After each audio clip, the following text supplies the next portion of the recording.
بھائی سلام کا جواب تو آنا چاہیے تھا. الحمد للہ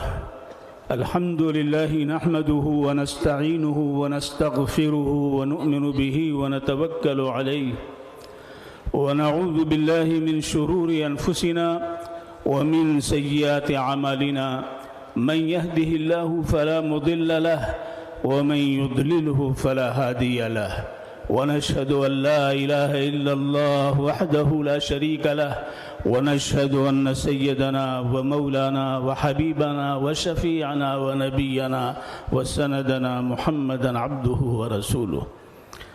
أما بعد، قال الله عز وجل في القرآن المجيد والفرقان الحميد: أعوذ بالله من الشيطان الرجيم، بسم الله الرحمن الرحيم.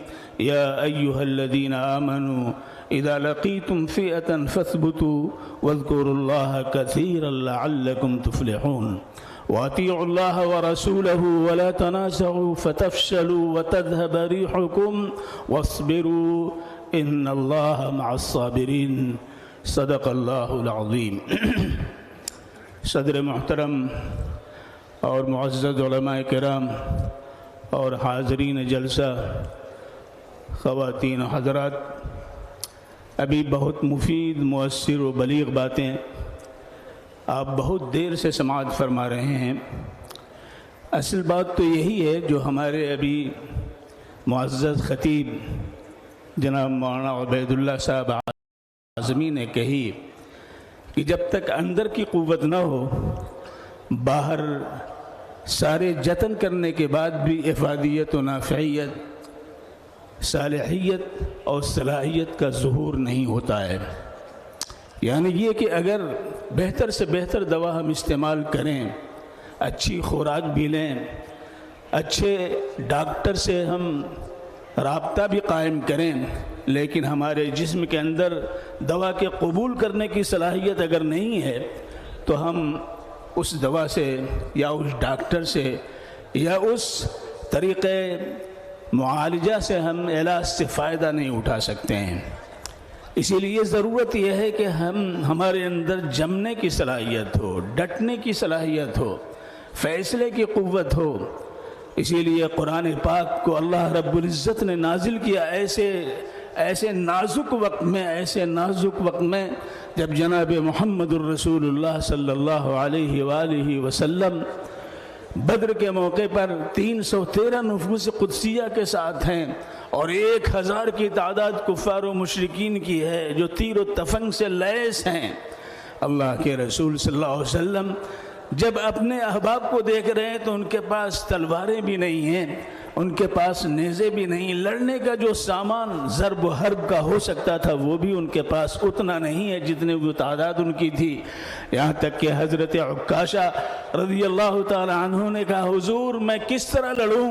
تو جناب محمد الرسول اللہ صلی اللہ علیہ وآلہ وسلم نے ایک کھجور کی شاخ ان کو دے دی اور اللہ کے رسول کے معجزے سے وہ شاخ ایک تلوار کی شکل اختیار کر گئی اور وہ تلوار وہاں تو کام آئی، اس کے ساتھ حضرت امیر معاویہ کے خلافت کے زمانے تک وہ تلوار موجود و محفوظ رہی. تو اللہ تبارک و تعالیٰ کی نصرت کیسے آئی؟ اس ثبات کے ذریعے، اس فیصلے کے ذریعے، ثبات قدمی و ثبات قلبی کے ذریعے، ڈٹنے کے ذریعے.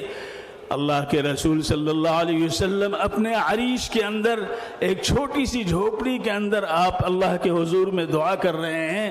ایک وہ مجمع تھا اور آج کا یہ مجمع ہے. آج یہ جہاں تک نظر پہنچ رہی ہے مجمع ہی مجمع نظر آ رہا ہے اور مختلف ملک کے حصوں سے یہاں جمع ہوئے ہیں. یہ اتنا بڑا شہر گلستان بنگلور نے اپنے لخت جگر کو لا کر کے یہاں ڈال دیا ہے اور وہاں وہ مدینہ منورہ کے لخت جگر آ کر کے بدر کی وادی کے اندر تھے. ان کی تعداد 313 تھی. ایک مجمع تھا. اللہ کے رسول کیا دعا فرما رہے تھے؟ اللہ کے رسول کی دعا تھی ان تہلک اللہم ان تہلک هذه العصابة لا تعبد اللهم ان تهلك هذه العصابة لا تعبد اللهم ان تهلك هذه العصابة لا تعبد. اے اللہ اگر یہ مٹھی بھر جماعت آج کام آ گئی تو تیری عبادت نہیں کی جا سکتی ہے. کس قوت کے ساتھ کس اعتماد کے ساتھ، کس یقین کے ساتھ، کس ایمان کے ساتھ جناب محمد الرسول اللہ صلی اللہ علیہ وسلم نے یہ بات کہی. یہ آیت اس وقت نازل ہوتی ہے، یا ایھا الذین آمنوا اذا لقیتم فئۃ فاثبتوا. اے ایمان والوں سے خطاب کیا گیا ہے، کسی اور سے خطاب نہیں کیا گیا ہے. ان ایمان والوں سے جن کو اللہ رب العزت نے ایمان کی اتنی بڑی دولت دی ہے، اتنی بڑی دولت دی ہے کہ اگر ساری کائنات سونے کی ہو جائے، ساری کائنات سونے کی ہو جائے، اور ایک منکر خدا، ایک ایسا شخص جو اس شریعت کو ماننے والا نہیں ہے، اگر اللہ کے حضور میں اس کائنات کے برابر سونا پیش کرے اور اتنا اور بھی سونا پیش کرنے کی پیشکش کرے اپنی نجات کے لیے، اپنی بقا کے لیے، اپنی مکتی اور چھٹکارے کے لیے، اللہ تبارک و تعالیٰ کے حضور میں اتنا سونا ایک فرد کی مکتی اور چھٹکارے کے لیے، آزادی کے لیے اللہ تعالیٰ قبول نہیں فرمائیں گے. ان الذین کفروا وماتوا وهم کفار فلن يقبل من احدهم ملء الارض ذهبا ولو افتدى به اولئک لهم عذاب علیم وما لهم من ناصرین. للذین استجابوا لربهم الحسنى والذین لم يستجیبوا له لو ان لهم ما في الارض جميعا ومثله معه لافتدوا به اولئک لهم سوء الحساب ومأواهم جہنم وبئس المہاد. اللہ تبارک و تعالیٰ نے صاف فرمایا ہے. اس لیے اس آیت کو جو اس وقت نازل ہو رہی ہے، یا ایھا الذین آمنوا اذا لقیتم فئۃ فاثبتوا، اے ایمان والو جب تمہاری مدبھیڑ ہو جائے ایسی جماعت سے جو تمہاری زبان کو، تمہاری شناخت کو، تمہاری ثقافت کو، تمہاری روحانیت کو، تمہاری معنویت کو، تمہاری اجتماعیت کو، اگر وہ اس پر نرغے کر رہے ہیں، اس پر وہ اس کو کھول لینے کی کوشش کر رہے ہیں، فاثبتوا، جم جاؤ، قدم بھی جماؤ اور دل بھی جماؤ. اسی لیے ہم نے قرآن پاک دیا ہے. اللہ کہتا ہے قل نزلہ روح القدس من ربک بالحق لیثبت الذین آمنوا واللہ یہدی من یشاء. اللہ تبارک وبشرى من للمسلمین.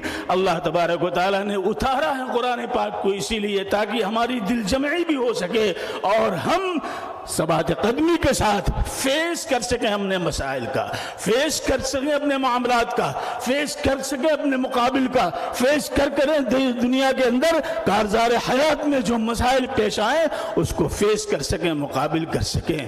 اللہ تبارک و تعالیٰ نے جب کفار و مشرکین مکے والوں نے جب یہ کہا کہ یہ کیا بات، آپ اللہ کے نبی ہیں، تو ایک ہی دفعہ قرآن پاک کیوں نہیں نازل ہو جا رہا ہے؟ یہ بار بار کیوں نازل ہوتا ہے؟